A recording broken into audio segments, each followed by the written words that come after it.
What's going on, Ernie? This is number 3, 4? Where are we at right now? I don't know. We got to go back and look. I'm trying to be your Alec Baldwin on Saturday Night Live. I want to top anybody here. Yeah, you're just like the weekly guest. Like you're the fill-in spot. Like, yo, Ernie, someone bailed. We need you to stop by for a spot. I want to have a desk right there. I could be like your Ed McMahon. We can start doing this like a show.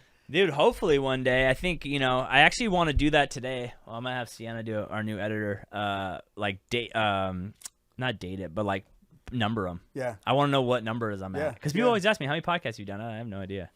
I'm doing the same thing. It was funny because when I texted you I was going to come in, I started going through my books and I was like, I can't go through all this.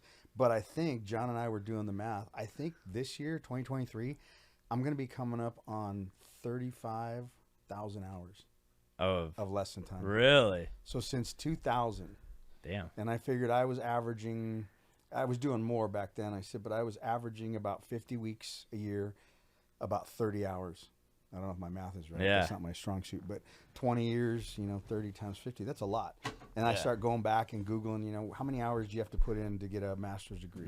How many hours do you have to put in to get make your own first doctorate? Well, I mean, at some point, that's what sucks. Probably way past when I get done, someone's going to come up with it, a master's in baseball, master's in coaching. So...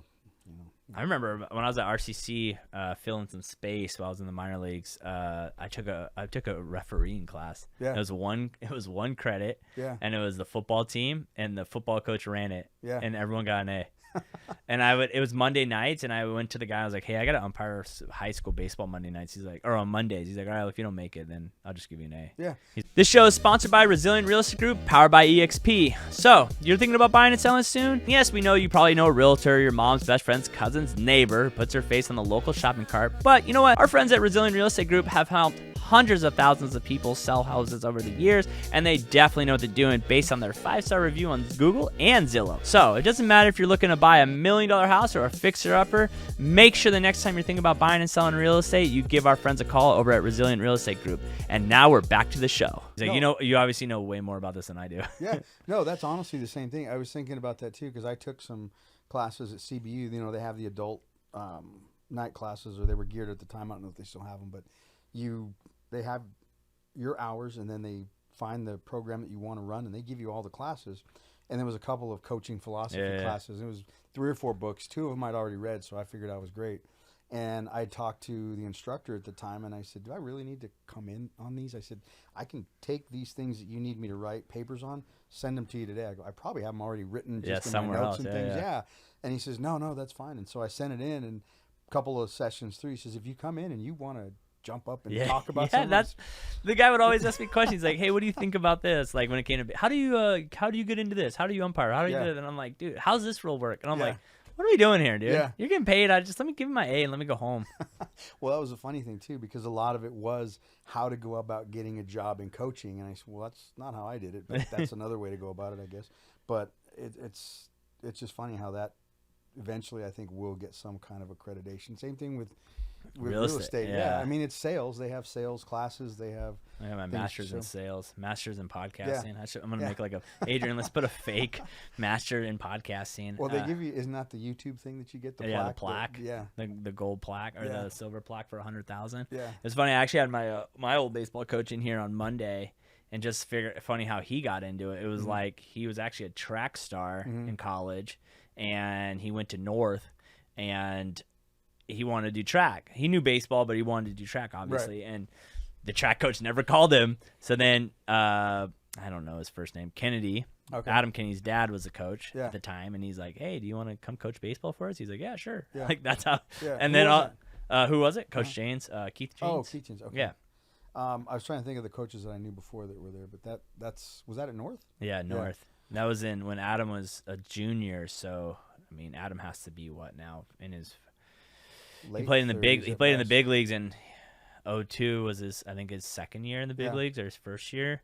So I think he played until 2010. He's probably close to like mid-40s probably, I would assume. That makes sense. So mid-40s, so probably graduated in 95, 94. Oh, yeah, that all seems so long ago too. I always, at least once a month, somebody will say something to me about John, and I'll look in the next cage and I'll ask John, I go, what, you going to be like 32? He goes, no, dude, I'm going to be like 39. Because I've known him since he was 14. I've known you that long. Yeah. Well, Yeah, we used to go to RBI Town on Yeah. that. Back in that one shopping center in Moreno Valley, it's like was like the Oh, yeah. death of Yeah. shopping centers by the Yeah. Dollar Theater. Oh my gosh, yeah, That was the original. yeah, that was the little tiny one. They had three cages, Yeah. a small little shop. Yeah. Well, we couldn't even. I remember using the machine, and my back is pinned up against. Yeah, the because it was wall. so short. It was so short, Yeah. and the ball would come back, and it just kind of hit the wall behind me and bounce through. But I mean, they didn't have anything set up for that. But that was actually Empire was over there too. Yeah. The Dollar Theater, and then it was a home club or a Home Depot. There was or a Home something. Depot, Yeah. or maybe a home base. Yeah, it wasn't. It's Something. not. They're not around anymore. Yeah. But it was there, and then that whole. They're working on that area now. They just opened the Sprouts over there. The Sprouts, Yeah. they've opened like a Skechers over there. Yeah. They're trying to Yeah. live that place up. Moreno Valley's trying to get after it. Oh, they're trying to fight off the warehouses because they're Dude, the they're warehouse taking is them like over everywhere. it is crazy when you start going down certain roads in Riverside. You're like, holy crap, there's way more warehouses over here, and they're just like massive ones. They're not Yeah. like small ones like your spot. They're like Yeah. 1 million square feet or something. Yeah. The one off the 215 is insane. There's been 2 times where I've come, for whatever reason, up Alessandro to make a right on Meridian, and I missed it Yeah. because of the warehouses. Yeah. I mean, I'm used to when we were first there, we were the only warehouse there, and it was blocked going the other way because The still street had was the- dead. Yeah, it wasn't Yeah. done yet. Yeah, it wasn't done. They still had it chain linked off at the end, and the old March Elementary School was still there. Yeah. So this was before. And then once they opened that up, I think the next thing that came in was the Metrolink, and then the Kaiser, and then now you can't even see our building. Yeah, It's crazy how long that base stayed, or not the base, the school stayed vacant. Like it Yeah. was there for when I was a child. It was just like there. Yeah. No one ever used it. Yeah. There were all the housing over there. It just Yeah. was, Then I think they started training in there when like 2001 when 9/11 happened. They started training there, so Yeah. you'd be driving by, the people like jumping out of helicopters. yeah. Well, it was packed then because Yes. they were really trying to. And I remember before they tore down the barracks, you might have still been in high school or right after that. They were talking about using the old barracks for the homeless. Yeah. And whatever organization advocates for the homeless said they weren't in good enough condition. Isn't that crazy? But we were just housing military people. Yeah, There, yeah. but they weren't Not good enough for the homeless, but So I mean, and then they just decided to tear it down. I didn't think they would for a while because the longest, even before they started doing that, was the rats or whatever. They didn't want to blow them up. So now I guess they don't care about them anymore. Or they No. pulled enough out of them that they well, got 'em. and they needed They need that. they needed a spot to sell it to some places to get more spots over there. Yeah. At least you have food over there now. Now you got Yeah. the In and Out. Yeah, well, right at the corner, and then we've got going over the Cactus. There's a couple of places. Oh, right that there. place I used to go to when I used to work at RBI Town Yeah. over there. Get a grilled cheese sandwich and a Yeah, burger. it's opened up. I mean, we're a good little spot there. We've got the sheriff's right across from us. I didn't even know there was a UPS behind me now. Oh, there is? Yeah. I had Well, no you idea. go up towards Van Buren, Mhm. and there's the shops that were there, or the warehouses that were there, and then I guess in the back there's a UPS, because now I always see those. And then my Oh. brother was telling me sometimes he'll leave from that Oh, really? station. Yeah, I didn't know. I thought the only one was in Ontario, but I guess now it's. I didn't even know they built back there until I went back there today. It's crazy. I actually surprised, early, I played baseball in the 90s as a kid, and there was no facilities, no coaching. You only played Little League. There was no pony, no travel, like nothing. There was right. nothing. Yeah. And then now it's like facility. Everyone has a facility. Yeah. Everyone has a team. I was in your spot, 3 weeks ago, a month ago, and Yeah. the guy's like, "Yeah, we're building our own baseball." I'm like, Yeah. "What the? We're gonna have our own baseball field, so we can Yeah. get our own practice time. And then we're gonna have a facility there, so our 10-year-old kids can practice." And I'm like, "Holy crap!" Yeah. The evolution of it in 20 years is insane. It's actually changed. We were talking about this too. I think you and I talked a little bit about it too. But some of the parents that have come in, when I first started, I don't remember when that was, but we were getting a lot of the parents, and the kids would come in, and it was just kind of where they wanted them to have a better experience. You know, they were a little behind. We noticed that they were always the guy that got right field. Yeah, he'd yeah, get yeah. his one at bat, and so he'd get his league minimum. So we want to see if we can get him more in the lineup. And then it kind of went to, my son's pretty good. He plays all the time, and he's the star on his team, but we want to get him ready for high school and college. Yeah. And then it turned into, if he can get some money and a scholarship for baseball in college. And then it turned into, we really want to make sure he's got the skills because we think he can get drafted. And it kind of evolved, and then kind of started to peak off a little bit right after COVID now. And I think we're getting more kids that just want to play. Yeah. I mean, there's a lot that parents have told me they haven't played one season before COVID, and they hadn't played in 2 years or 3 years, and they want to get back into it. And they do karate, or they play football, or they play soccer. So they're just getting out. And I think maybe some people took it for granted, everything. Yeah. You know, when you can't go anywhere, I think that's why the travel is up. You know, the airports are full again. People just don't want to get trapped again like they did. I think the crazy part about it is it was, we were talking about this on Monday, actually. Like, it's like now that it's like 20, like anytime I see a buddy of mine with a kid who plays baseball, obviously I was involved in it, and I always love when people like want to like, what's the word I want to look for, like downgrade what I knew because I was an umpire, but I'm like, I was around full facilities for 10 years of my life. We like, had the best view. The best view. I knew all the scouts. I knew all the. I knew these people. We worked with them every single day. Yeah. It's like anyone else in real estate, like doesn't know how to be like what realtors do. It's like we all, anyways. But I'm like, there's so many guys that like didn't start playing until like 15 or in college or. And I was like, they played 4 sports. I'm like, and I try to tell them, like, listen, doesn't matter. Give them a break. You got a long way to go. Yeah. You still got another 50. He's 10. He has 15 years until he'll see a shot at the big leagues. Yeah. If it all works out exactly perfect. Yeah. He has plenty of time. Well, what people don't understand, too, is that you get locked in certain states, California, Arizona, Texas, Florida, places where we can play nonstop. And you look at the draft, and a lot of the guys that come from the Midwest, those colder states where you almost have to do something else because you can't get out on the field all the time. When those guys get drafted and they send them to spring training or to rookie camp, they're learning a lot of the basic stuff that our kids are getting from one-on-one training, from travel ball coaches and things like that. So they're athletic enough. They're big, strong guys. They can run fast. They can throw hard, but they don't know all the little nuances. So they get taught that in spring training, and if they can't pick it up fast enough because they're good athletes, then they just move them on. But now a lot of what our kids are getting, and it's funny because we had talked about all the videos, and I kind of scroll through just, I don't really look at all of them, but it's funny because I'll send one every now and then to one of our guys. I'm like, hey, remember 10 years ago when we were doing this? We just didn't videotape it. Yeah. Or, there's all different kinds of instruction there. I mean, you can't even flip one thumb on Instagram without running into a trainer of some kind. And it's interesting because it's all the same video. Yeah. And I remember when I would tell coaches before, everything that you've learned in baseball was either stolen from somewhere, or they learned it when they were training and they modified it. Yeah. Instead of using a bat, now we use a broomstick. Instead of a broomstick, now everybody's using PVC pipes. So apparently they're getting a lot of sprinklers put in, so they cut the extra pipe. Or someone like knocks off a product and then sells it and says you have to have this product to like do the training aid. Right. The things that you tie to your arm, or the little hot pocket sleeve that you do. Yeah. There's just so many funny things that do that. It's just ways to kind of get your message across, but it's still the same. There's nothing, when I tell parents, there's nothing you can do that's going to exchange hard work. Yeah.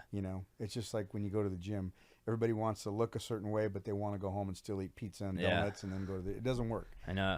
I've been dieting for 3 days. It's awful.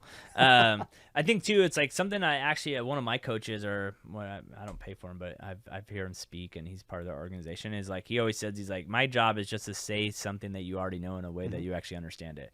I think that's almost like everything nowadays. It's like everyone's kind of repeating themselves nowadays. Yeah. No, you're not going to come up with your own idea. No. And so it's like, but are you saying it in a way that people can process it? And that's it. And that's really what is that person saying it the way for you to go and show up every single day and work out and train and do this and like that. And if it's not, then go find someone else who'll probably say the same thing just in a different way. And if that motivates you, then great. Yeah. And that's exactly right. Everyone has that story about school. I couldn't learn math from this teacher because he was a bad teacher. This. Well, this teacher really showed me. I really made me understand math. We're telling you the same thing. Yeah, and they both know the same thing. They both know the same thing. Just one has a better delivery that you like. And then there's probably someone else in your class that loved that teacher that you couldn't get anything out of because the way they spoke, you processed it better. And that's really what it is. And I think that is the struggle with now that information's so available. Is too many people are like, oh, I gotta listen to this guy's book. Oh, I gotta listen to this guy's podcast. It's like I've actually made a what's the word I'm looking for? Like a decoration for next year. Like I'm reading 12 books. Okay. That's it. 1 book a month. I'm not jumping on books. If you tell me to, like, I'm not going to order one. I'm not going to have a stack to read. I have 12. And then out of that 12, I'm going to find like 4 that I read every single year. Because it's like, it's all the same stuff. Well, I appreciate that because guys like you and Ryan that read a lot of books, I just wait and let you guys Shoot throw out the the video. highlights. Yeah, you got just the cliff notes because I know eventually you'll spit it out there. And I mean, that's the thing. Like, people always go like, where'd you learn that from? I'm like, I read a book or I listened to a podcast. Yeah. And you know what I mean? It's just like, but it's like everything, especially with work, like, it's like, oh, I've heard this before. Why did I never do it before? Oh, well, I don't know. I just didn't do it. You know what I mean? Yeah. But at the end of the day, it's like, even like podcasting, even though we don't get paid on this yet, but it's like, you know, the more I've been doing, the better I've been getting at it. And 2, the more views have gone up. Shocker. You interview more people. Yeah. More people believe that you're committed to this, and then things kind of happen for you. You know. But it's interesting how it still comes back to communication. Yeah. And I think when you and I have talked about business, it's still there. There's a lot of guys that know baseball or that have done real estate. Yeah. But now it's changed because there's so many people doing real estate. And I'm going to spend time with you, and I'm going to put money essentially into you to find me what's going to work best for me. So I have to trust you. So just like a college coach going into someone's living room, I'm going to turn my son or daughter over to you for 4 years. I need to know I can trust you. Yeah. So how you communicate and how you relay your message and how you really put yourself out there to whoever it is your clients are, I think is big. And so a lot of times it's the message is the same, but the way it's delivered is where the personality comes And 2, you got to look at people's track record. Yeah. You know what I mean? Like, you've been training people for 35,000 hours. Yeah. And we were talking before the podcast, it's like, you know, there's a lot of people who now are getting into travel ball, and especially we've seen a big kick up in the, you know, it's definitely like from early 2010 and stuff going forward. But it's like, if they've gotten no one drafted, they've gotten no one to college, if they don't have anyone in their phone they can call, because sadly, some teams are just not that good in the college world, and your kid is maybe not that good, and maybe you just make a call and go, hey, listen, do you need a right fielder? I got a right fielder. He's not the fastest guy. He's not the tallest guy. He's not the strongest guy, but you know what? He works his ass off. It's something you can't see in the stat line. You know, I think he'd be a great person to, and you've made that call 3-4 times. The people you've sent them has worked out. And then it's like, I trust your word. Right. You know what I mean? Right. Sometimes it's the call that you make. It's like I tell people all the time with real estate. It's like, I'm not the greatest, but like, you know, you need something. I could probably make a call to get someone that can take care of it. Yeah. You know? Yeah. Which, that's it. I mean, that's what comes with the longevity, though. With a lot of the coaches that I know, it's not only their programs, it's their personality. Yeah. I know when a student is going to click with this personality. I know when they're going to clash. And so if I refer a player to a coach, it's because I know this coach is going to give him what he needs to get him to graduate. Yeah. The baseball secondary, he'll give him what he needs in the program, but he'll also help him and guide him to get the whole purpose of why he's going there. And a lot of times kids and parents will get wrapped up with just the name of the school or the profile of the program, but at the end, you want to come out with a degree. Yeah. You want to have a 4-year experience that you can use and move on into something else. And a lot of kids take those experiences and they move into coaching because they liked the way that coach communicated, the way he had a relationship with the players, and it's still relationships and communication. You know?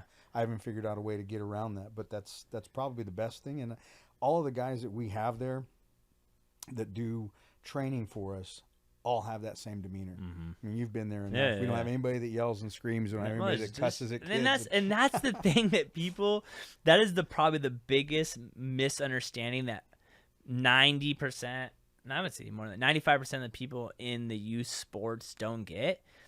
And when it comes to baseball, other sports are different, but in baseball, that's what I know.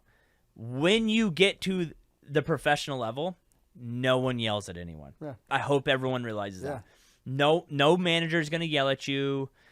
No, unless you totally do something so stupid. But if you strike out or you make an error or you throw it the wrong direction or something like that, you miss a sign, they will not yell at you. No. Because that's one, they're adults. You're professional. They're professional. And 2, you're not their dad. Right. Like they don't get paid enough to care. I mean, it's not that they don't care, but it's like, their job is to try to get you better to the next level. Yeah. I've seen managers be the last place all year. Their team was terrible, and they get promoted the next year. Why? You know why? Because they took the star athlete, the one player they cared about on the team, and now that guy got really better, and now he's going to the next level. That's all that matters. Yeah, yeah. They don't yell at anyone. Trust me.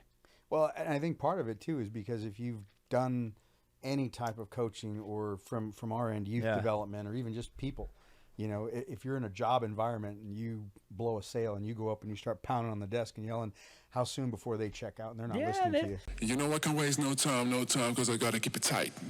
I'm in my bag, got my eyes on the price. You know I can't waste no time, because I got to keep it tight. I'm in my bag, got my eyes on the price. You know I can't waste no time, because I got to keep it tight. Give me the bass, give me the beat. I'm in my bag, this round is on me. Give me the bass, give me the beat. I'm in my bag, this round is on me. Give me the bass, give me the beat. I'm in my bag, this round is on me. Give me the bass, give me the beat. I'm in my bag, this round is on me.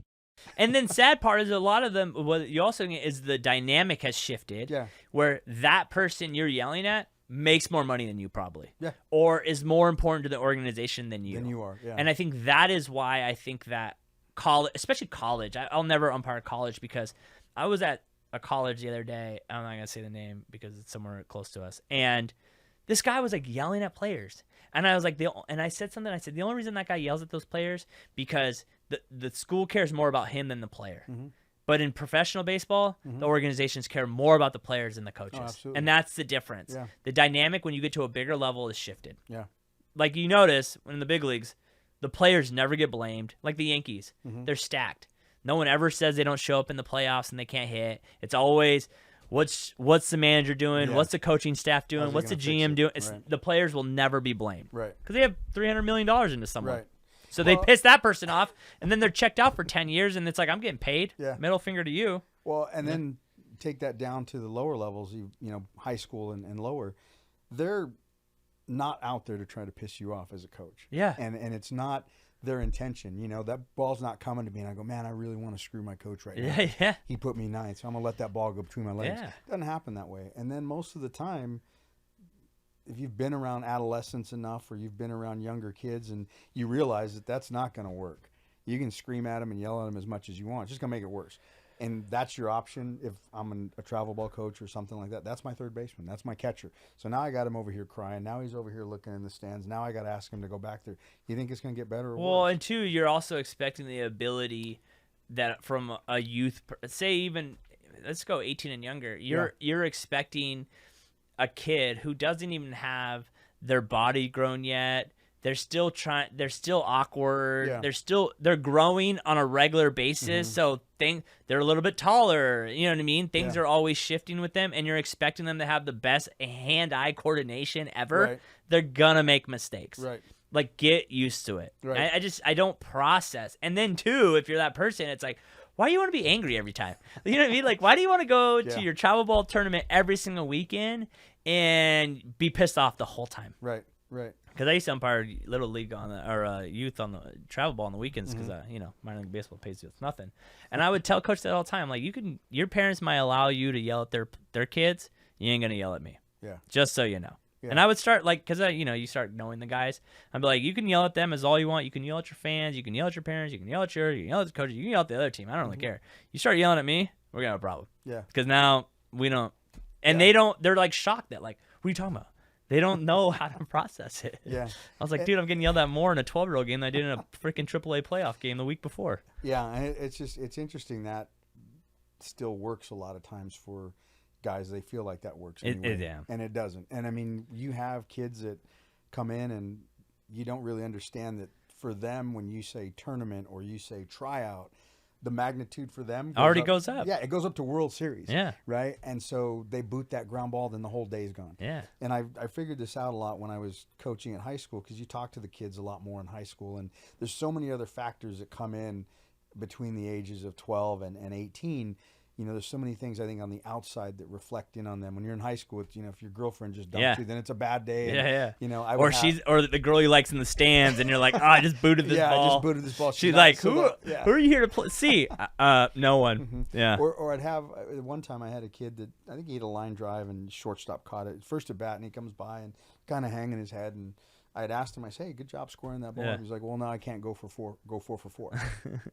Well, how about we just go 1 for 4, and that one counts for the winning run at the end of the game? Yeah. Let's look at that. Or 3 for 4. 3 for 4 is great. 3 for 4 is fine too. I can I'll live with that. take 2 for 4. Yeah, and it's just we took that one swing and we just spiraled it into the end of the game, and it just starts to really set in how people's minds work with that, and so trying to keep them positive is more important than jumping on them or yelling at them. And like I said, it's funny because I have parents that still tell me that, they'll ask me about our travel teams. When your kids make an error, do you sit them down? No. Yeah. When they strike out, do you yell at them? No. Well, how come? How do you get them to learn? We work on it. Yeah, you practice. Yeah, we practice. We practice a week later. If he missed that ground ball, or if he's starting right now, it's probably because he was my best option at third. So what do you think the guy behind him is going to do if they hit ground balls to him? He's probably not going to stop them. But there's more to coaching than that. And I don't even think of it at this point now, 32 or 33,000 hours in. It's more relational, just trying to get them to understand that baseball is what we're working on now, but you're going to come out of baseball at some point. Sooner or later. And whatever you learned to work on, your work ethic, your getting up in the morning, your routine, scheduling your practices, that's going to carry to any job. Showing up to practice when you don't feel like it's the week off before Christmas. Exactly. And you'd rather sit. That was like last night. I was so tired yesterday, and I'm training for a marathon, and I was like, do you know what? Just don't even run tonight, dude. What's the point? And then I was like, you only have to run 2 miles tonight. Mm-hmm. Like, you used to be able to work 30 days straight. Yeah. Why are you going to give yourself this out? Even though no one's going to know that I missed or whatever. It's like, no, go run. And it was like, I went and ran, and I was like, oh. And it's like those little things that people don't realize. It's like people go like, you work so much. I'm like, dude, for 10 years of my life, I worked every day. Mm-hmm. I literally drove or went to a ballpark 7 months straight, one day off a month. So it's like, why would there be any different now? Yeah. It's like I'm grained to it. It's who I am. Yeah. I don't know any other way. Yeah. Yeah. My personality, my work ethic doesn't change because the job does. The job doesn't change, exactly. Yeah. And I think that's the hard part too, is like, what people don't realize is that baseball should be, and I think I spoke at King a while ago, and I said, baseball is a tool to affect your life, not your life. Right. That's all it is. Or sports in general, but we're baseball. But like use baseball as much as baseball will give to you. Mm-hmm. And if that's a college degree, great. If that 4 years of high school baseball with your buddies, great. If that's playing in the minor leagues and traveling around for a while, great. If that's the big leagues, great. Whatever it is, just make sure you take advantage of what it gives you and then use it. You know what I mean? Like, I think that's like that's a big mistake I made in my career, actually. Mm-hmm. I didn't appreciate it enough. Yeah. You know, like, you think it's never going to end. And I remember my last year in AAA, I was like, this is my last year. I was like, this is probably it. I was like, I'll probably never come back to New Orleans. I'll probably never come back to these cities. I better, you know what I mean? It's like, I better go and do all the things I said I wanted to do in these towns, or enjoy them. Like going to my favorite restaurant and in certain cities that I'm like, I'll never come back here. I just think, I think in general, people don't appreciate things when they're going on, but I feel like people are doing that more now than in the past. You know, just because you're realizing, hey, you know what, I might not get to travel to these again, or I might not have the time to do it again. And so I think I'm probably more reflective on that now, because I do text or I do communicate with guys that I grew up with playing baseball, coaches that I knew when I was coaching, and just the interactions I have now. And it's good for me, because all the instruction time that I've spent, I still, you know, all the guys that I still communicate with all played for me, or they trained with me. And so that time that we spent wasn't just baseball, it was more relational, and we still have conversations like you and I do. Yeah. It has nothing to do with baseball. It just has to do with life in general. Or I never even trained with you. Yeah. Yeah. And we're just recording a we would do this without camera on, to be honest. Right. Well, and then we just followed over to the restaurant. Yeah, exactly. Keep going. We go have lunch and later. And I think that's like, you know, it's crazy to me that the pressure that people put on to try to make it to a level that is like winning the lotto. It'd be like every time you play the lotto, you lose, you scream, you're pissed off for a week. Yeah. You know what I mean? It's like, it is so, and it's not someone like I chased the dream. So it's not that, but it's also reality being checked into that dream where it's like, you know, I see a lot of parents that have 10-year-olds and I'm like, dude, you are so far away and you do not realize how good. Right. I remember my last year, I came back, got fired, came back, and I did a game at UCR bases. And I remember being like, you guys are really not that good. Like, you are really slow. Yeah. And this baseball sucks. Yeah. And I was like, oh my God, I really did not appreciate how good the baseball truly was. And I remember someone said something to me, and I looked at him and I said, you know you're not that good, right? Like, in the big scheme of things. And he said, it was like a scrimmage. I was like, why are you yelling about a play at first base? And I just looked at him and said, you know you're not that good, right? He's like, what are you talking about? I said, you won't even get drafted, dude. You're playing at a school that's not even that good. I was like, just enjoy the moment. Why are you even mad? Yeah. Like, relax, dude. Yeah. It's not going to matter. It's just such an amazing thing that people don't understand. When you look at, I mean, we can even take the professional level out of it, drop it down to AA. Yeah. There's nobody in AA that sucks. No one. They would have weeded those guys out a long time ago. Dude, I feel like that would be something that would be really interesting. Like, go step on a field one day. Go step on a field if you're a pitcher. Yeah. Go pitch against one AA baseball team. Yeah. A ball is a lot, you know, rookie ball especially, they take a lot of risk on athletic guys that are still big, you know what I mean? But when you get to AA, like, go, or even AAA especially. AAA is more veteran guys, but go to AA. That's the best talent. Go throw an inning against those guys. Yeah. You think you're good? Go throw an inning against those guys and see what happens. Yeah. You'll probably get mopped. Yeah. Like, you know what I mean? Like, I remember when I was in winter ball, I had Robinson Cano was rehabbing. He broke his toe doing something. He called the Marlins or Mariners, and he's like, hey, my city's in the playoffs. Can I play a few games? That guy, and those were we had some big league players out there, not like well-known guys. And it was like a man versus boys. Like, I saw he was hitting, and it was like he just decided where the ball went. He was so good. Yeah. He's like, and I was like, I was talking to him one day, and he's like, I'm basically playing against A-ball. Right. Like, this pitcher, I know he pitches an A-ball right now. Yeah. Like, I better hit a triple off this guy. I better. And it's like, he would just be like, and it was just the smoothest, quickest, easy looking. It was like, wasn't even trying. Yeah. It was insane. Well, for him, that level, the game is so dialed down. Yeah. You know, it's like front toss to him. Yeah. And then he's seeing the ball so clear.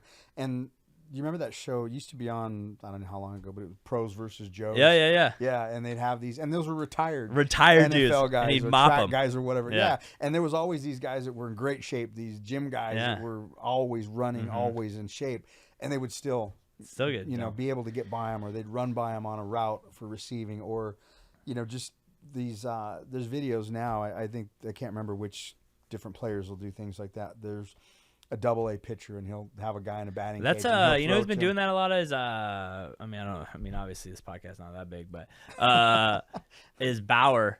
Oh, that's who Bauer's it was. been doing it. Yeah. I mean, when you're not allowed to play. So that's he's like, can you hit off a professional MLB player? And he like brought like a college guy in there, a high school kid in there, and like it was actually, you know what's funny he did the other day? He did if they could call balls and strikes. Oh, that was pretty cool actually. Like, he brought his guys in there and they called pitches. Yeah, they're like, all right, cool, fastballs, great. All right, now sliders. Yeah, and then it was like they did fastballs. They did all right on fastballs. Sliders they did okay, and then they mixed it up. Oh my god, it was like. Yeah, it was brutal. Well, and it's that's the speed of the game and the speed of everything that's happening. You know, the running down to first base, the pitch, the swings, the foul tips. I mean, it's unless you've been able to see it at multiple levels and compare it, you really wouldn't understand. Because I think a lot of people, they're more, I think, in tune to what they see on TV, and TV breaks it down so great for you. Yeah, it's easy to see it when they show that play 14 different times from 7 different angles. Yeah. Well, yeah, you can pick it up. Or, yeah, I knew it the first time. Well, you guessed. It was 50-50, ball or strike. Well, it's just like you're still like not – this is even for me standing, like if I'm standing – I remember this, and it's actually happened to me when I was at the college the other day. Standing on the line, the pitching seems so much faster than when you're actually back there. Right. And then sitting in the stands, it seems so much slower. Yeah. Because you just have more – you don't hear the ball as much. Like, I think that's something people don't realize. Like, when you're farther away, you don't hear. Your mind is unable to hear like the ball making noises while it's coming. Right. Like you want to hear fast when Right. you can hear the ball Right. being thrown and Right. it's at like Right. that is fast. Or I remember Mike Napoli. Yeah, Mike Napoli hit a home run when I was in AA. He was rehabbing. That thing was like a shotgun. Like that is a big league hitter hitting a ball. Like holy, it was a noise that it was like boom. Yeah. I was like, that's what a big leaguer sounds like when he connects the ball. Like, Yeah. holy crap. Yeah. It's insane. Well, and there's so many different things that when you're behind the plate, catcher, umpires, Yeah. that you can pick up on that you can't from the No, field. Like you stands, said, yeah. you can, when you're standing in the box, you can hear the seams coming to you. Dude, isn't that crazy? You can hear them out. And that's how a lot of times when I'm in the cages and I'd have pitchers throw to me, the parents would ask me, do you need a radar gun? I'm like, no, I can tell because I can hear the seams turning over and I can see the ball picking up speed halfway through Yeah. the cage. You can also see that it's not picking up speed. You can also pick up this, if you can, in a darker tunnel or an indoor facility or something like that, you can also use the seams. If you don't see the seams rotating very fast, then I can guess that ball's not a certain speed. But it's just hard unless you've been at multiple levels to see the difference. If you've only watched the game at the college level and you haven't been on field with a bunch of professional athletes, that game looks fast to you until you see guys that are a lot faster. I think it helps you out a lot because you for years that you also did the baseball factory. That helps out.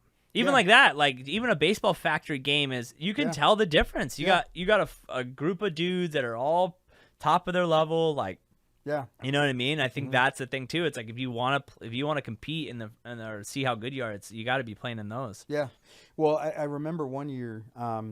And then I want to say we were in Peoria, and it was a tournament. It was an open tournament, and myself and one of my buddies, Matt Blaney, he used to play. You know Matt. Yeah, you know Blaney. His Hey, dad Blaney, how's it retired. going? Yeah. His dad just retired. Blaney's running my football pool. Is he? So, yeah. You still talk to him on a regular? We text every now and then. Oh, He okay. texts me from the playoffs, sent me a picture of him in the suite with a bottle of Don Julio. What game was he at? He was at the game. It was the first game, I think he was, with the Padres and the Phillies. Oh, okay. It was after we'd gone to the one before. But how's he connected with baseball still? You know what? I want to say he's still involved with the Cal League somehow. Is he still doing stuff with the Cal League? He's still doing something with the Cal You know Actually, he's doing a, I want to say this week he was doing a camp up at, not Thousand Oaks. I follow him on Instagram, but he's doing a camp up at a Little League now, right now. So Matt Blaney's job when I was in the California League 2010 was to, if you had an ejection and the coach or manager disagreed with what you said, he would literally come to the stadium, travel to the stadium, and then things they used to do. He used to ask season ticket holders if they were at the game the day before and what happened. I'm like, what are you doing, dude? The fine's like $30. Just find them and move on. It costs you more in gas to get down here. First of all, I'm gonna start by I love Matt Blaney, and so he, if I can ever get him in the seat with me one of these days, we'll go over some other stuff. But I don't want to talk about some of the things that we did on the road with there. But so we're one of the first times we did a scouting event together. We're over at Peoria, and Nolan Arenado was on one of the teams. I want to say it was a Long Beach team or somewhere from down there. But anyway, I remember how much he stood out, dude, in that tournament. And I must have watched 4 of his games. Every single game he pitched, he was at third base, arm coming across the field, throwing from the mound. There wasn't any ball he didn't hit. And I think it was one of the beginning wood bat tournaments. Yeah. So this was, he was still in high school at the time. So he's probably 15 years in now or something. Yeah, I had him in AA in 2011. No, 2012. I had him in AA. Okay, so this was easily 15 years ago, if not more. And so watching him, it was literally like a high school guy playing with little leaguers. Yeah. And there was some other good guys, but like I said, his name was the only one that I remember sticking out. So when you see that was obvious to look at that guy and go, okay, yeah, he doesn't belong here. What's crazy, he was making the plays he makes in the big leagues now. He was making them in the minor leagues. That guy, like, he was such a good third baseman. Yeah. Oh, he's making them in high school. He was such a good third. He could hit. He could just do it all. He was very good. Him. I had Paul Goldsmith. Paul Goldsmith was a great hitter. I think Paul hit 40 bombs one year. We had him. Who else? Trout obviously was next level. Trout was Perez with the Rocky Kansas City. Okay. You kind of had guys that you just knew. You know what I mean? Like they kind of knew too. It's like, I'm gonna go to the big leagues. Yeah. Like, Yeah. Well, I mean, and that was another good sequence there going for, there was probably, I'm going to say maybe 5 years. Myself and a few other guys, we were on the road 3 weekends a month. Yeah. And there was probably 4 years where we saw, I'm going to say around 2,000, maybe 2,500 high school guys. Were you ever a scout? For them. But you never scouted for an organization. No. Just, the looking into it and some of the guys that I know that do it, it's a grind. Dude, it's tough. They give them Matt Smith when he comes down. I always try to get together with him. He's been in the scouting side for the longest time. He started with the Diamondbacks, and then he was with the Padres for a little bit, and then he's with the Dodgers now. And so when he comes down, I'll meet him over at Quake Stadium or Elsinore or something. And man, I don't know how he does it. I can't watch that many games. Dude. I mean, he's there early watching some of the guys, and then he's at the games every night. Then doing reports after the game. Yeah, I'll text him at the hotel, Yeah. and he's doing reports. Or during the playoffs, he was advanced scouting, so he was there during the rainout game. I think the Phillies. So I was texting him, "Hey, have you hit all the nacho cards yet? Because there's nothing else to do." But it's a grind. I think I would probably enjoy the reporting more than I would sitting at the games. Yeah, I've sat with those guys at the college games too and watching. I just can't focus that much on the games. It drags. So if I'm not coaching, and every game's 4 hours now. Oh yeah, and you've got to watch so many different changes, and it's a special kind of guy to do that. You know I can waste no time, cause I gotta keep it tight. I'm in my bag, got my eyes on the price. You know I can waste no time, cause I gotta keep it tight. I'm in my bag, got my eyes on the price. You know I can waste no time, cause I gotta keep it tight.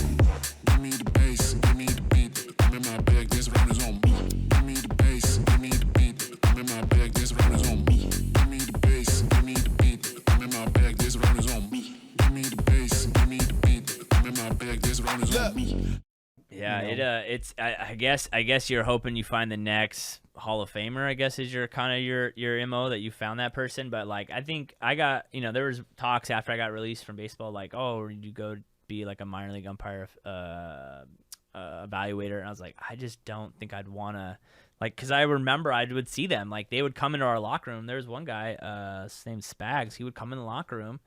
I'll never remember, in San Antonio, it was just, like, lingering. I'm like, what's up? And he's like, I'm just, dude, like, you guys want to go get food? Like, I literally been, he goes, I've been on by myself for the last 3 weeks. Like, I haven't hung out with anyone, had dinner with anyone. Like, I just been jumping from city to city to city. Yeah. And I'm like, yeah, let's go get dinner. And then, like, we go to, like, Denny's. It's, like, 3 in the morning because, like, we had a rain delay. And then I'm like, all right, like, it's time to go. And he's like, did not want, because they're just alone.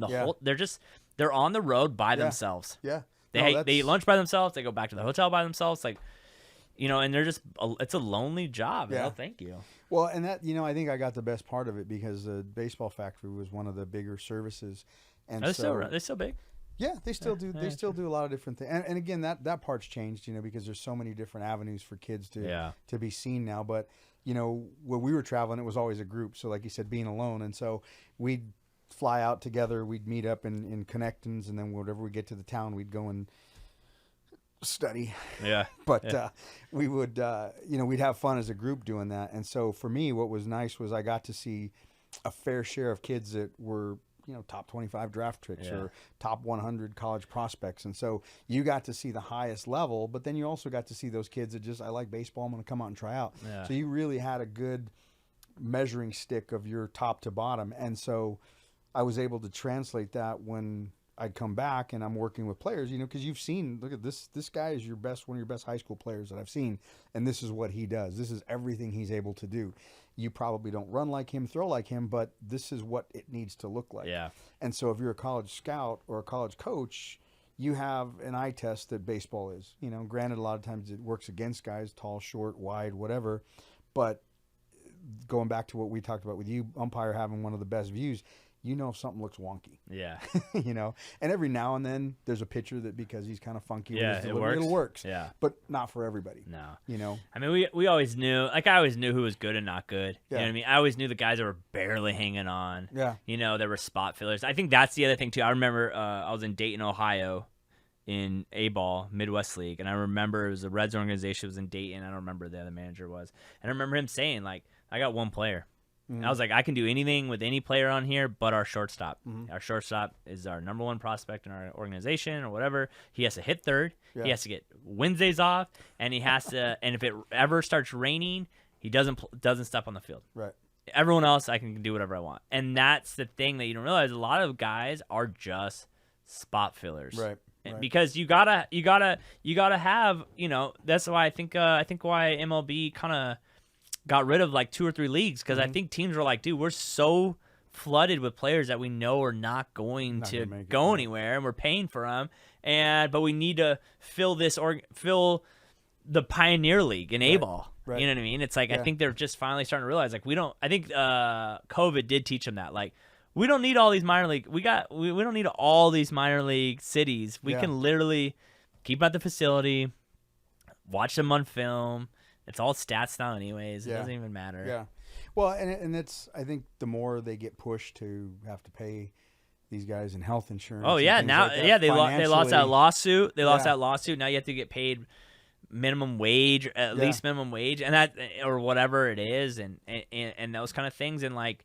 That's why I always laugh, because I knew, we had buddies like Mike and Daniel that were in the minor leagues when I was in the minor league, and I'm like, I make more money than you guys, and I pay for nothing. Yeah. I was like, my hotels pay for me. I make more money than you guys. I have better per diem than you guys do. I'm like, well, there's less of you guys too. And I was like, this is not too bad right here. Yeah, and it's interesting because no one really gets to see both sides of the game unless you stay with it long enough. But it's just it's changed a lot.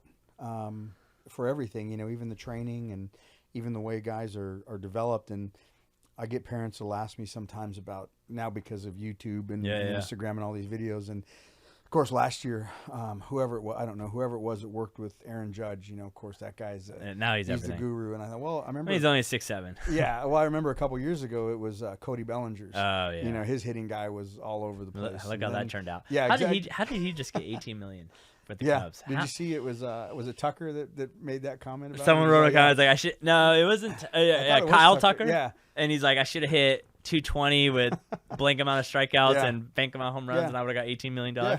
But I mean, it's when you're working with a lot of guys, it's just one guy's going to stick. Yeah. And when somebody gets it, like you talked about earlier, you can give all the speeches, you can train and work with all the different real estate guys. If they don't listen to it, or they don't follow some type of work program or some type of schedule to get themselves on that right track, it's not going to matter. I'm sure that Judge's guy works with a lot of guys, not just him. Yeah, I'm sure Bellinger's guys works with a lot of guys that just, so it's there's a lot of things that go into it, and it's more just how much you want to do on your own. Half the time now when I get younger players in, I just tell them, look, I'm not even here anymore to teach you how to hit. I'm here to teach you how to work. Yeah. I'm going to explain these drills to you. I'm going to explain what we're trying to get to. And you're going to have to do it at home. Yeah. You can't come once a week and think you're going to get better. Right. And then when you're practicing with your team, a lot of times you don't have enough coaches there to work individually with everybody, or even in groups, So you have to make sure you're doing it right. And that, because of all the expense that goes into it, because of all the time consumption with travel ball, you have to make the most of it. Yeah.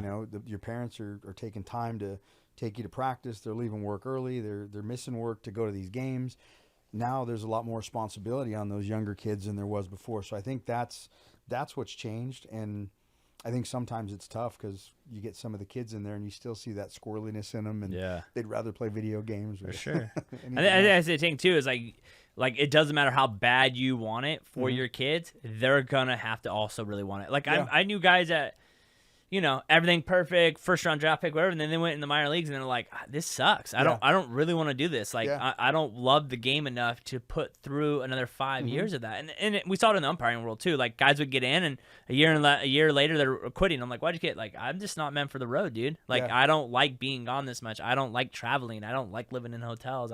It's like whenever I go do camps, some college guys or whatever will be like, oh, dude, we should totally get this guy to go to umpire school. I'm like, no. They're like, why? I'm like, dude, he's 26, has a family, has a good job. You're trying to tell him to leave all that to chase a dream that might probably never going to happen for him. Right. Like, you never went through those steps. You never missed that part of your life. You didn't, like, you want to live on the outside. Like, dude, there's so much that goes into it that you're just not, processing. Yeah, you'd be giving him bad advice. Yeah, like you're giving the advice that you want to hear, not the best advice for him. Like I tell guys all the time, like I had one kid, I did a camp. We do a big camp in Riverside every year, and some kids like, I think when numbers go like twice or 3 times and just not made it, and all the guys were like on him, and I sat him down and I said, hey man, listen, you're probably not meant to be a minor league umpire, and trust me, it's probably the best thing that ever happened to you. I went through it. It's tough. So don't listen to all these people who didn't go through it. Yeah. It's hard. Yeah. And it's better to get not make it than spend 8 years and then get released. Right. Like if you don't got it, you don't got it. That was my biggest bump with my career. It's like, if you knew I didn't have it year 7, why'd you keep me to year 9? You know what I mean? Yeah. Like if you knew, like if you did the eye test with me and you're like, we just don't think you got it and there's nothing you're going to prove us differently. All right, cool. Like, let me go. Why'd you send me to the Dominican? Send me to the house. Yeah. I don't need to go do that. Well, I mean, even on that note, most people don't realize that you look at the high spot of whatever career you're in, whatever job there is, but every job, and for lack of a better word, has a level of it sucks to it. Yeah, everything sucks. Which part are you willing to deal give? with. Some jobs it's a slow time. Some jobs it's weather. Some jobs it's being on the road by yourself all the time. Some jobs it's doing all these podcasts. That could be it too. But I mean, you have to figure out what you can tolerate. And like you said, if you're a guy that doesn't like to be, I enjoyed hotels. I didn't mind them. I love the structure of the life. Yeah, I miss the structure. I miss the structure of baseball so much. You're going to be in this city. Like March, I knew exactly what city I was going to be in for the most part. Obviously, it changed every once in a while, but I knew exactly where I was going to be for the next 7 months. Yeah. I didn't have to think about traveling. I didn't have to think about where I'm going to be. I didn't have to think about the next game time. I didn't think about, and the moment I didn't have to worry, like, have my phone. I would go all the time with no phone on me because I was like, who's going to call me? Right. Now it's like double phones and it never stops and you never get a day off, and you know what I mean? Like, so I miss this, and I miss the schedule of it, man. Yeah. The schedule of it was amazing.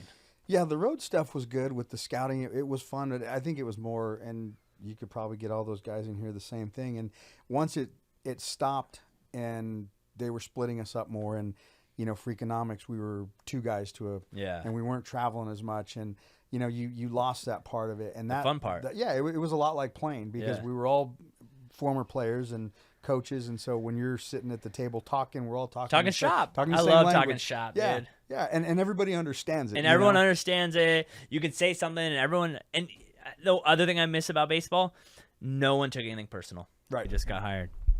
Sorry about that, people. My buddy Nick Marley just got hired as a Major League umpire. 2007.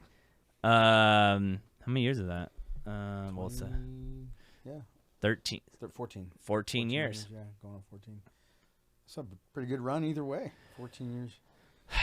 14 years. Finally did it. So where's he going to start? Will he do? He'll do the big leagues. Okay. Yeah, he'll be on a crew now, so he's full time. Okay. So he'll get his vacation time now. He'll get his crew. He'll get his schedule. Good for him. Yeah. Good for him. He, it's crazy. It goes back to like how many times like we were joking, but like how many times it was like, I'm done. Like, you know what I mean? Like, I didn't get this. I'm done. You know what I mean? It's like, whew, I feel good for him. I just, because it's the pressure of like, what if they don't, like, what if I don't get this? You know what I mean? Like, what if, like, I've done all of this, and then it's like, he's 40, I think, now. So it's like, you just did, 14, 15, because he went to umpire school in 2006. You just spent 15 years of your life doing something. It's like, if this doesn't work out, that's nothing on a resume. Yeah. What the fuck does that mean to someone? It doesn't apply to anything else. And what does it apply to? I'm a 15-year Major League Baseball umpire. Right. Okay. Like, what does that mean? You know what I mean? Yeah. Damn. Good for him. Good timing, dude. What's crazy is it goes back to timing and placement, right place, right time, and all these things. Like, I think one of his, like, really early in his career, he got ranked really low, and it actually ended up working out for him based on timing on, like, going to each level. So in that moment in time, he was, like, heartbroken. Right. And then, to be honest, if you really look at the stats and the numbers, like, how everything kind of worked out, that was the best thing ever happened to him in his career. Yeah. Would be ranking really low. But that's a good thing, because a lot of people don't understand when you get evaluated at any job. Yeah. Or you get, at a showcase and you have a coach or somebody write what they see about you. You can be mad. You can deny it. You can fight it. It's a conspiracy. They don't like me, whatever. Or there are those people that look at it and go, okay, there's some truth in this, so I need to work on this, and then they go do it is a whole nother thing. So obviously he took whatever happened, and built on it and just the mental, there's tons of guys that quit that probably would be big league umpires today that he just never quit. Not even quit like I'm quitting, but like mentally checked out to the point that they just released you because you're like mentally checked out. You're just going through the motions.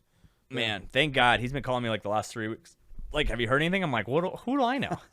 Why would they call me? Why would they call me? Yeah, I always talk. I'm on Manford's text thread. Yeah, they're gonna run it by me. Yeah, he asked. I told him no, actually. I told him not to hire you, actually. Yeah, so. Rob comments on my podcast. Rob sends me. We FaceTime every once in a while. So, man. Well, that's good for him. Like I said, that's a story in itself, right there. I mean, it's to put that much time, like you said, into something that, if it doesn't work out, that experience doesn't travel with it. Doesn't travel. Where does 15 years of a minor league umpire / big league umpire translate to? Yeah. I don't. That's the thing that really sucks when you get released if you don't have a degree, or because you have no job experience because you don't have enough time to actually get a job, a legitimate job. Right. So it's like, cool, I just spent 10 years. Like, the only reason I got into real estate was like, it was the one thing I didn't have to interview for. You know what I mean? Right, be your own boss. I could be my own boss. But like, I it's just, whoa. Yeah. I mean, it takes a lot of courage, and you have to give credit to those kind of guys, and I don't even know if he thought about it that way. You're just kind of going through the grind, and at some point he gets to halfway there, and I'm too far forward to turn around and go I back, remember being at lunch with a guy named DJ Rayburn, who's a major league umpire. It was 2013. It was my first year in AAA.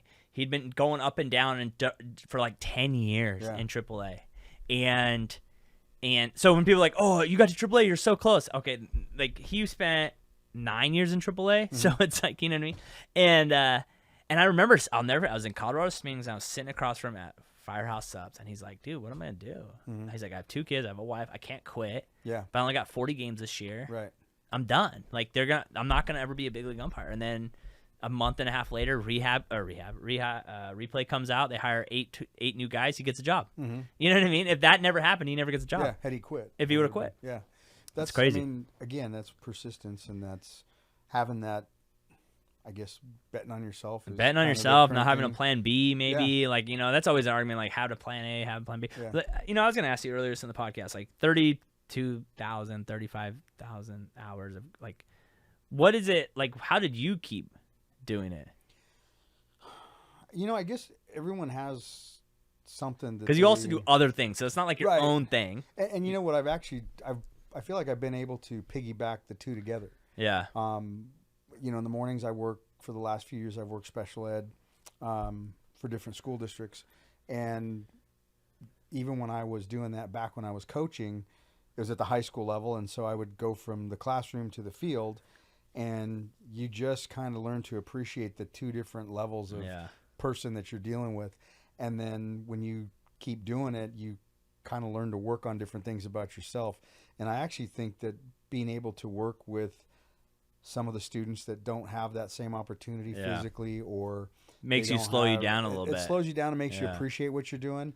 And it actually taught me, a lot of people might not agree with this, but it actually taught me more patience, and to realize that what we were working on was a game. Yeah. And so, we're working on baseball, and you have a reason that you want to get better. Sometimes it's just because I want to enjoy the game more, like golf. I want to get better at that so I have more fun. And then there's those kids that are going to take it serious, so they want all of the advanced things that and help them get to where they want to go. And so sometimes you realize it's easier to just take the job for what it's worth and enjoy it, which I enjoy working with the kids now more, I think, than I did. And I enjoy watching them get something out of it, because I know that I may not be the most knowledgeable. There's definitely more coaches out there that know more about game coaching or fundamental type. Which I also think that's two different things. It is. It is managing games and fundamentals are two totally different skills. Totally. And even in our end too, with what we do, I kind of look at it more like mentorship. Yeah. So I'm considering that more of a classroom now than I am coaching. Yeah. Because there's so many other things that come up, and a lot of the kids that I've had a chance to work with for longer periods of time, it's kind of learning their tendencies athletically, but also learning their tendencies mentally, because we get them come in and, like I said, different things happen. Some kids have hard times at school. Some kids, you know, they don't have the chance to practice. You know, sometimes they're kids from separated families. And so the way you deal with them and you listen to them and you talk to them is different each time. And I think for me, what I really enjoyed over the past 20 years, I guess, doing this, is that it's never the same. Yeah. It's always changing. Yeah. And it puts me a little bit more on pressure, because I have to give player 1 the same energy I give player 7 that day. You know, he doesn't care that he comes in at 7:30. I need to be the same guy, on and you know that or ability level. Yeah. You know what I mean? You got to have the same energy if the kid has it figured out or doesn't have it figured out. And it's still, even to as many hours that I've put in, it always changes as far as what I have to do to connect something with this player. Because some players would come in and they're very athletic and they can do whatever it is I'm asking them to do. They just didn't know how to do it. And then you have those players that are very, very verbal. So I have to explain it extremely well to them from every detail. And then there's those kids that just have never played sports at all. So just picking up a bat, seeing an object coming to them is totally foreign. They've never played catch. They've never thrown a football, never had a soccer ball kicked to them.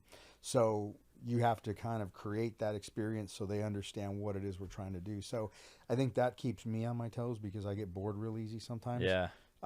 Job-wise. I can sit on the couch and watch football like nobody's business. For sure. But job-wise, I couldn't do the same thing every day. No. Yeah, it's crazy to think too, like with I think that's something too that some people think just because someone's a great baseball player doesn't mean they'd be a great coach. Because they're so athletically gifted. Like you know, like I think the story is like with Barry Bonds. He was like the worst hitting coach ever. In Miami, because he would just like hit. Like, what do you mean you can't? What do you mean you can't get your hands inside of that inside fastball at 97? I don't know. I can't do it. How am I?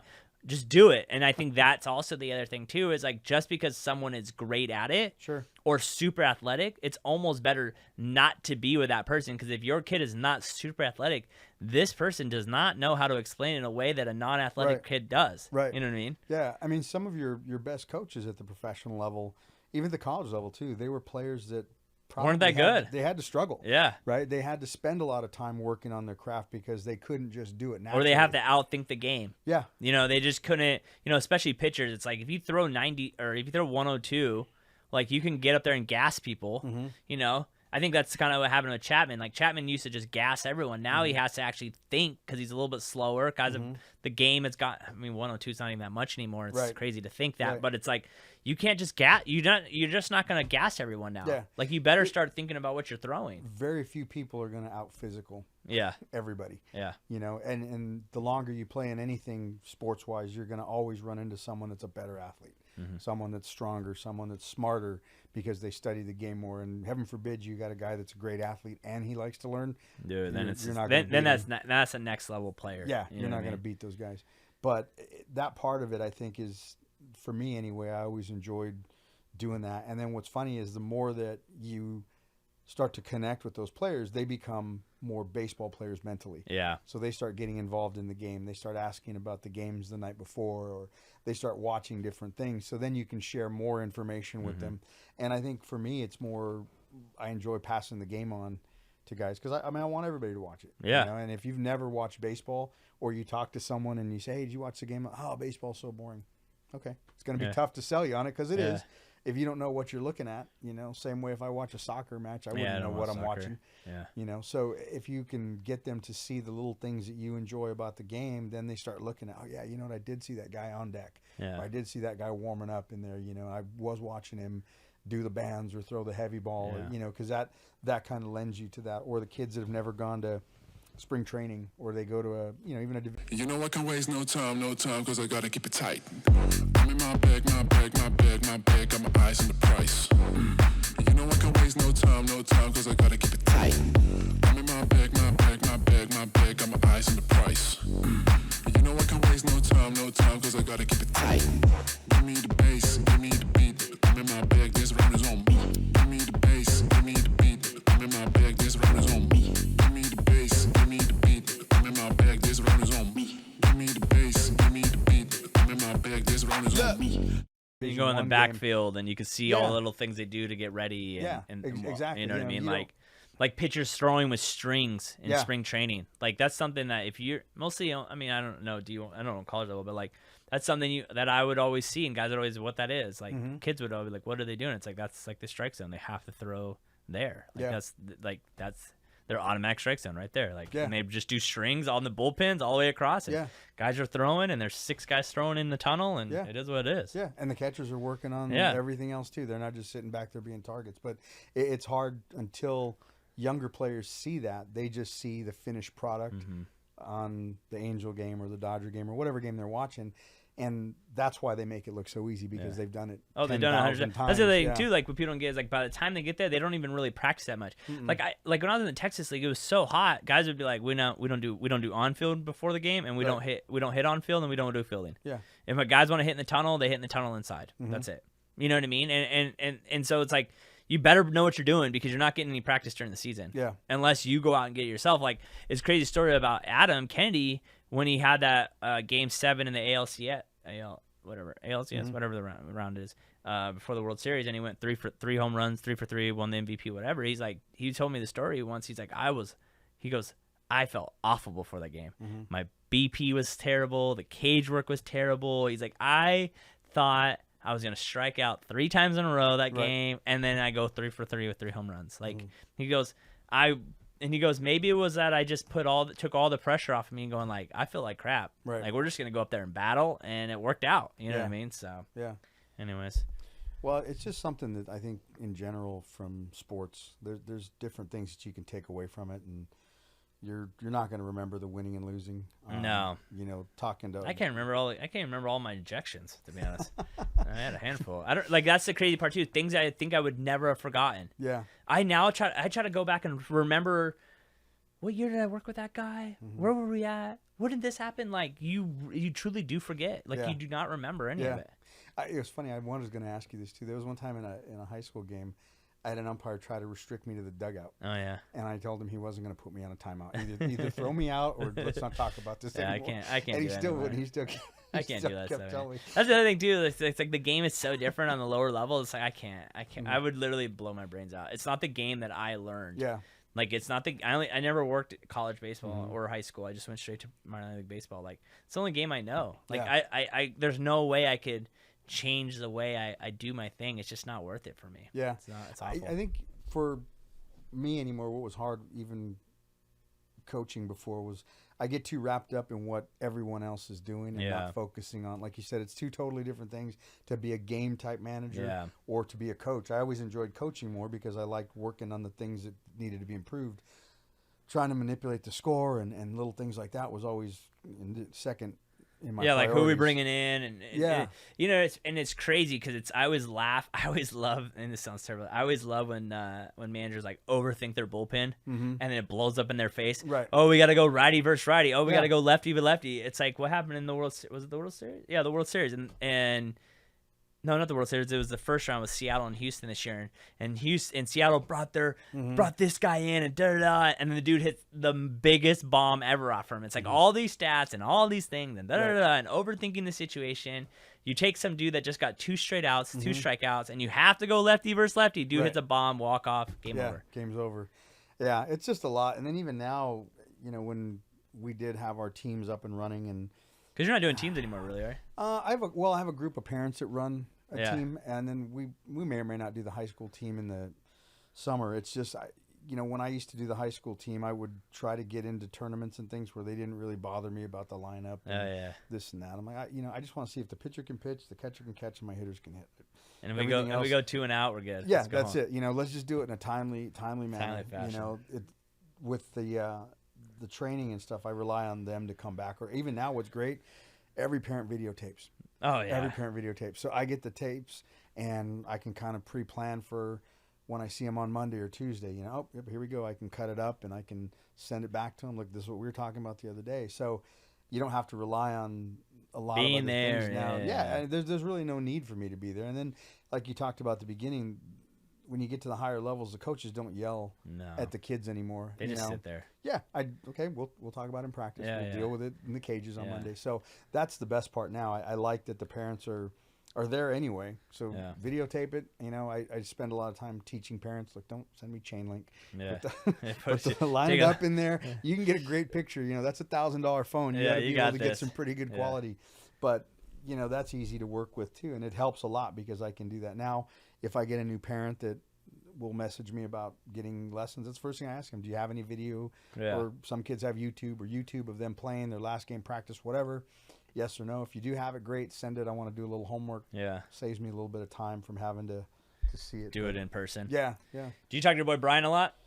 Didn't he just get a? He's not with Angels anymore, is he? No, he's with the Padres. Padres. We're talking about Brian Betancourt. Hola. Oh, I met him in high school and I worked in the batting cages. Yeah, He also worked in the were- batting cages. You guys were like tag team think- partners. To think that the way that guy is, it's been like 10 years now. I won't say longer than that. Longer than that. I Almost saw him in longer than 2010 Okay. in the California League when he was interning and sleeping on the floor Yeah. in the locker With the room Rockies. with the Rockies in Modesto. So that Yeah. was 2010. And then what? Next year he got a job with the Angels? Yeah. So With the 10, 11 yeah. years. Man, Modesto's tough in a hotel. I couldn't imagine Bro. in the dugout. The one we stayed at, was during the day was a downstairs. During the day was a bartender school, and then one day I was leaving and it was an outdoor hotel. My door handle broke off. I couldn't get out of my room before the game, and then one night we came back and the front desk got held up. Oh. So then we were like, all right, like we went to stay down the street and we're like, this is our new hotel. Like you're paying for us to stay here now. Yeah. So that's Modesto in a nutshell for you. Yeah, I don't know how he did that. Well, I figured he was safer in the dugout. Anyway. Probably, yeah. But he actually he should be down. I had messaged him right after he got the job, and jokingly I sent him. I said, "Well, hey, now you can get a ring." Yeah. Because it wasn't going to happen with the Angels. Sorry, Nah. Angel fans. But we're supposed to golf. Oh. And so I told him I did speak up for you. I go, Oh. Adam will get Oh, us yeah, on get us on the Adam will club. get us on Victoria. Yeah. And he goes, "Oh, perfect." But he said he was going to come down around Christmas. But I haven't heard from him since then. So I don't know if that changed with the Padres. What is he doing with the Padres? I don't even know. You know? I know he's going to be back in Arizona, so I think Oh, he's he's going to doing be doing something with their rookie. The rookie ball team? Yeah, so he didn't have to leave, which is good. He was, I want to say almost 5 years. He was with having to Salt go Lake to Salt City, Lake, right? yeah. He was in AAA? Yeah, but he's had it pretty good because when he first started, he was there. He was in Arizona. So he could drive back and then forth home. Yeah, and then I think he was Arizona, and then I think he went to, What was their A team? I think they were in the Pioneer League. Yeah. They were in Utah. Yeah, oh, that's right. Eugene? Utah. No, not Eugene. That's in Oregon. Orem, yeah. He was in Utah, and then I think he went there, but hopefully he'll be back home because now he's got 2 daughters. Yeah. Did he? Yeah. I'm trying to say I think he was there when CJ was the manager there. Couldn't stand that guy. Johnson, I think his last name was. Yeah, I don't know I haven't talked to him specifically about it. But What a move Yeah, from the Padres. That's a good move. yeah. Well, I mean, the biggest thing for him is being home. Yeah. I mean, there's not too many baseball jobs where you can drive To the back and house. forth to the house. Yeah. You don't have to live on the road. Hopefully, but I mean, I don't know what their plan is with him. I don't know if he's got a better shot. I'm waiting for them to get a new facility on. I'm surprised they're not working on getting a new. Their Peoria one is so it's been dog there. trash. How long was that now? It's got to be 20 years, yeah. or longer, maybe Dude, longer. I Than mean, that. now that you have like the Cubs out there and you have Yeah. the Diamondbacks and the Rockies, and I'm surprised they haven't. Even the Kansas City's been there for a while, but even theirs are still nice. Well, shared is The hard anymore. Kansas City and Texas, They share. and then Rocky- Seattle yeah. and San Diego share one. Yeah, so it's like, when are you gonna get a new one? Yeah. That's the first. I ran into Daniel Carroll in 2007 at Peoria. I Yeah. didn't even know he got drafted. Had no clue. Yeah. Yeah. Well, he's that was. I'm trying to think when they started that. I had a buddy of mine that was living out there, and it was about a year before I had heard they were building those 2 stadiums. Oh. And because of child stuff, he was going to have to move. His wife was playing the game with him. We're all, I'm going to move outside of 20 miles, so you got to move. And Yeah. I told him, if you could swing it, hang on to it, because I think it was like $116,000. I know, dude. 3-bedroom house. Surprise is so expensive Yeah, now. and that's what I told him. I said, when they build those, you can rent this thing out Oh, every dude. spring Every training spring training. and make your money. And he ended up having to get rid of it. And I think they're probably not out of the market now, but I think they're probably in the 4s. It's crazy. It's crazy how much Phoenix is now. Yeah. I mean, I've been going there since 2007, 2008, 2007. It's like how different it is now. It's insane. Just how different the facilities are. Like we used to, I was in Arizona, like we worked those facilities. It was like we would go to like Peoria, whatever. But we didn't have the Diamondbacks. We didn't have, Right. you know what I mean? It's like the nicest field then was like the Giants. Like, you know, we do the Angels a lot, Tempe. Yeah, they've you been know. there forever. Dude, they've been there forever. I feel like that needs some upgrades. I've only been there a couple times, but you know, they've got that hotel there, and they're kind of in the middle of town. I mean, as much as anybody They're in is Tempe, in Tempe, yeah. and Tempe's right outside Yeah. the college area there, so there's But a it lot never, of stuff but to it, do. I don't know. But But it's too old. It's like Scottsdale or Giants are the best. Mhm. Giants and the Rockies and Diamondbacks, so they're all right in Scottsdale. But the Yeah. Giants are like right in Scottsdale. Yeah, They're right off Saltwater, I think it is. Or yeah. Water Canyon or Well, something. and then that area they're not going to let them build anything on Never. that. No. Too much area. No, because they have their facilities like down the street off like their ball. That's weird. Their ballpark is in downtown Scottsdale, but then their whole facility is down the street. Yeah, It was always like that place was a dump, Yeah. which is crazy. So, anyways, I remember the old one. the old one. Yeah, when it was Phoenix Municipal. Oh yeah, Phoenix. think Oh, they- with the A's. Yeah, They used to be but the I A's thought spot. they used to. They- They were there before the A's. Maybe. No, I There's don't know, but another who one. took that? Someone took. I think the Brewers took that over. Yeah, They Well, did because the one Brewers day- in the hood. yeah, the one. We that used to get. They used to get the lights shot out. Mhm. People would shoot guns. We'd be working night games. They'd be shooting at the lights, the Where guns. was that one? That wasn't in Mesa. Where was it? No, that It one's was, Mesa's the old Cubs. Mhm. We were right in the middle of town. Yeah, I'm trying to Glendale? remember the name. Not Glendale. That's the Dodgers. Anyways. I can't remember. I went to a couple games there, way back. So one of actually he just passed away recently. Chuck Carr. Oh yeah. I played with him, Little League and Pony League, and so he was with the Brewers, and we'd gone out for spring training, and so I went down and hung out with him a little bit. I remember after the game talking to him, and took me up into the weight room and sat and talked with him and Greg Vaughn. Oh, Greg Vaughn. Yeah. Greg Vaughn for a little bit. Who was there? Who was the Brewers starting center fielder back in like 2008? It was Michael Cameron. No, Michael C something. Anyways, he was down there rehabbing. I was like, "What are you doing down here?" He's like, "Oh, I got banged 50 games for steroids." I was like, "Oh, whoopsie." Oh wow! I Yeah, was like, I was laughing so hard. I was like, "Whoopsie, I didn't know that." 50. Yeah, thanks for bringing that up. Yeah, thanks, bro. Yeah, Anyways, 50 games is tough. it's a tough one. Well, it's crazy to think how many hours you've done. You're telling me, yeah, knees are still good, arm still works.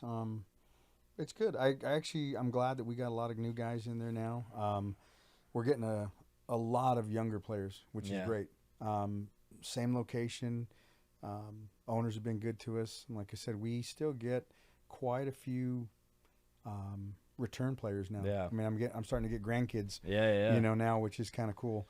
But I think the thing that's probably helped the most, like I said, I had a lot of guys that I trained with or I coached that were at that age now where they want to stay in baseball or they've had enough taste of the working world, they want to get back into it. Yeah. So that's helped a lot. And it's fun having those guys around, and it's fun watching them work with the kids. You know, a lot of them now are in their 20s, and you know they've done playing, so they realize that they want to get back into it or stay into it. So hopefully we can keep it going another 20, or you know maybe we can get some expansion. You know, get these guys to find another small spot and have some more room to work. Softball too. We want to get more of that. I've got a couple good softball coaches, and so Uncle Bill coming back. No, he's. I think he's Is he retired. retired? I don't know Yeah, if he is. yeah. Yeah, he might still be doing it. I'll tell you what, I never saw a man throw a softball better than that guy. That guy could I've never seen a man under pitch a softball better than that guy. I remember watching him hit. I'm thinking I'm probably about the same age as he was now, but I got no dreams of picking up a bat. Dude, he would hit all the time. Yeah, He would. off I the mean, machine and he would hit off the machine. He would pitch. No he shot. would. That guy was, and he had he'd be yelling all the time. Like that guy was next level. I'll take a swing off the tee every now and then just to demo, but that's it. Yeah. You know, I mean, my back hurts playing golf. I'm definitely not swinging a bat. I think we went to the cages the other day. I hadn't swung a bat in so long, and I was like, "This hurt. I'm dead." Like it was like one of those outdoor spots, Oh, yeah. with the big yellow balls. Oh, I'm like, yeah. "This hurt my hand." The last time I played is one of those old men's leagues. I remember it would take me about an hour before to get loose, just to be I able don't to know. swing the bat. Dude, I remember going to Arizona 2007, 2008, and doing the Men's World Series, and I just remember being like, "You guys are crazy. You guys are I told the guy, I was like, give me 55 plus. He's like, why? I go, because they're the best. They make contact. If it doesn't get out of the infield, they don't run. They don't run. They just It's peel it perfect. off. I was like, don't give me the 25 plus. He's like, why not? I was like, all those guys are like, I played an indie ball. I would always go. They'd always go because I was in the minor leagues. They'd be like, oh, I played professional baseball. Where do you play? somewhere. I'm like, that's not professional baseball. Sorry. Like, who'd you get drafted by? Oh, well, you know. And I'm like, okay, exactly. Yeah. Like, I was like, give me the 55 plus. Yeah, there was always those guys that were way too intense. That's the part I didn't. The adult like about league? it. Yeah, It's always the worst. I'm That's just why I out don't even play here- softball, dude. Yeah. I have no desire. I was just out here just trying to burn the end of that candle and just get it out of my system. I wasn't trying to make my way I'm not back up. sliding. No, definitely I'm not diving for a No, ball. no. I gotta go to work. I still got to work Monday. Dude, Yeah. I used to laugh all the time. I would work games on Sundays, out in Fullerton Junior College, and it's so funny. Everyone would be so intense until someone got hurt, and then all the guys would be like, "Okay, we all have to go to work tomorrow." Like, I think one time we worked a game out in Arizona, like a small adult tournament, and it was funny. The guy who mentored me, I was on prime with him, and he hadn't seen me for a few years. And, he last time he saw me, I was like a 17-year-old kid. And now I'm like 20, 21, 3 years of professional baseball under my belt.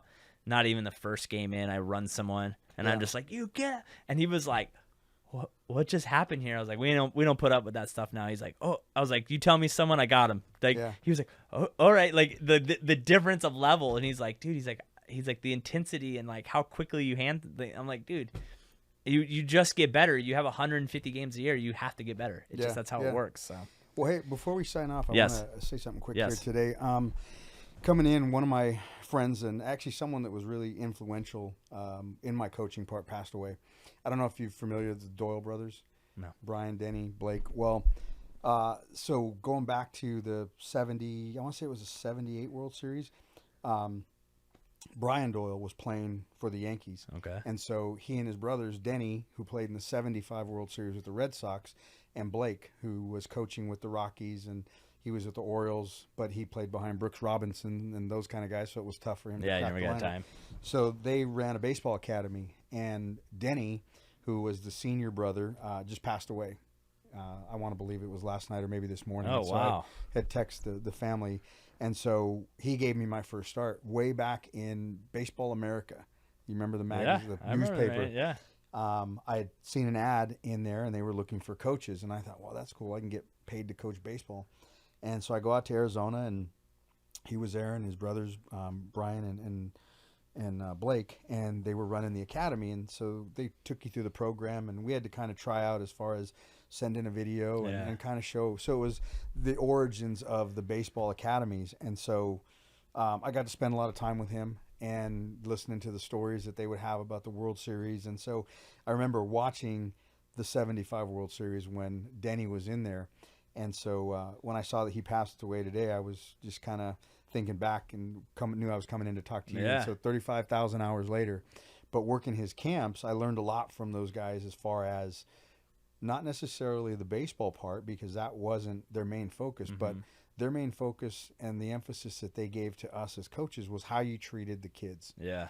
And I learned so much from him and Brian and Blake that when I saw that today, I couldn't help but think back about it. So I just wanted to let his family know that I was thinking about him and prayers for them. And I remember one time, I don't remember where we were, but I had done something or I had made some kind of mistake. And so I'm sitting afterwards when Denny had called me over, and we're sitting on the bench talking. And at this point, he's probably about the same age as my dad. And so he's talking to me. And when I got done, I walked back to my room, and the guy that I was rooming with says, "What happened?" I said, I don't know if I got my butt chewed or it was a pep talk, but he had this kind of fatherly way of telling you screwed up, but not making you feel total, that big for it. And so, just listening to that this morning and thinking about, the time that I spent with them, and it was always fun in the clubhouse in Florida. And, they made it more like a big league experience for the kids, and the way that they taught us how to work with the kids and not focus on the baseball is kind of a lot of what we do today. So I just wanted to make sure I mentioned that, and I'll make sure I send the video to his family. I'll tell you what, old school big leaguers are the best. Yeah. The game, Harry Wintelstead was a big influence in my life, and he always say, I worked at a school for him and whatever, and obviously the odds of getting it, even though it happened today with my best friend, it's like, you might not be a major league umpire today or ever, but you could be a major league person. And he'd always say that. He's like, just because you're not in the big leagues doesn't mean you don't, you got to be a major league person, and it's the truth. So that's the one thing I feel like the game has lost, and I think that is why a big reason why we've seen a decrease in baseball, to be honest. Yeah. Because the character's just different. Yeah. It's money. Those guys were more normal. Yeah. You know what I mean? Those are the guys that had to work at a car dealership in the off season. Now it's like, if you're not getting $300 million, you're like, oh, what's wrong? Why? Like everything's $300 million now. Yeah. And those guys you would still see walking around town, getting on the plane. They'd fly commercial. Yeah. Now they charter their own planes. They own their own planes. Mm-hmm. They just live on a different level. And I think it was harder to connect with them because, like you said, they were regular guys back then, and now they're not. And they're not. It's completely different. Yeah, being able to sit, and for him, we were miles apart in baseball experience and where we played, but he never let that show. Guy played in the World Series, one of the best World Series ever. The Carlton Fisk World Series. Everybody remembers that. And if you watch any of those videos, his name's in there 10 different times for things. So I think it's something that cool. Both of us I definitely know. I take it for granted. Like I was just at the World Series. You know what I mean? And I know everyone on the field, and I'm on the field after the game, and I've signed the inside the Green Monster before, and there's really nothing I can do in baseball I can't get. Yeah. Been to All-Star games, and you know what I mean? It's like sometimes even I take it for granted where I'm like, holy crap, like I'm at the World Series right now. Yeah. I'm on the field. I'm going through the clubhouse. I'm doing all this stuff, and it's just so normal. Yeah. You know what I mean? Yeah. It's hard weird. not to take it for granted. So, right. Ernie, thank you for coming by. You're definitely the number one. I think you are number one now. Most people. Yeah. Now that I have your app, you're just gonna ding again. I know. But isn't that a smart way to do it? Yeah, it is. I like that. I don't know why you don't do that for lessons. I should, but you missed my thing. There was a thing there for comments. Did you catch my comment? No, I didn't even look. No, there's a thing that says comments. Anything I need to know to prepare for the show, and I put Sexiest Man Alive, 1996. I did get the text saying we need to change the camera. I did that one. You did that one, and then I asked Adrian. I said I want to do it where it's like Letterman. Yeah. You introduced me. I walk in. There's music. Some kind of lights are flashing. Yeah, something. You need a band. We need. Adrian can start bringing your drum set. Bring him in. You can have it. Yeah, he'll have to be in the corner. Yeah, Jimmy Kimmel. Or Jimmy Kimmel. We'll just make it even bigger in here. So we'll knock a wall down. So thanks, well. guys. When the warehouse comes, that's what we'll do. All right, man. So thanks, guys. Make sure you go. If you need any training, obviously go hit our boy. Yeah. Go follow him on Instagram. And until next time, guys, peace.